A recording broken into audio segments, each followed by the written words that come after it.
Hello বন্ধুরা, আজকে আমরা শিখব হোয়াটসঅ্যাপে কি করে ফিঙ্গারপ্রিন্ট লক লাগাবো।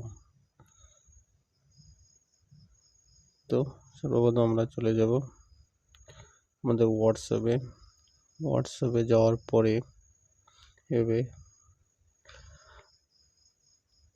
এখানে দেখতে পাচ্ছেন থ্রি ডটে ক্লিক করবেন, সেটিংসে ক্লিক করবেন। সেটিংসে ক্লিক করার পর প্রাইভেসিতে ক্লিক করবেন।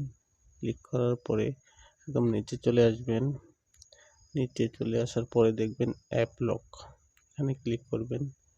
আমার করা আছে তাই অন দেখাচ্ছে, আপনারা এটিকে অন করে ফিঙ্গারপ্রিন্ট দিয়ে অন করে নেবেন।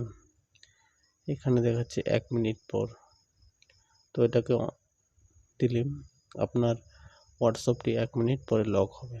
এটা আফটার 30 মিনিট আপনি ব্যাক করলে 30 মিনিট পরে আপনার হোয়াটসঅ্যাপ লক হবে। যেমন এটা আছে ইমিডিয়েটলি, আমি হোয়াটসঅ্যাপে ব্যাক করার সঙ্গে সঙ্গে এটি দেখতে পাবেন লক হয়ে গেছে। দেখতে পাচ্ছেন লক হয়ে গেছে। তো এটাকে ইমিডিয়েটলি করে দিবেন, তাহলে সঙ্গে সঙ্গে আপনার হোয়াটসঅ্যাপটি লক হয়ে যাবে।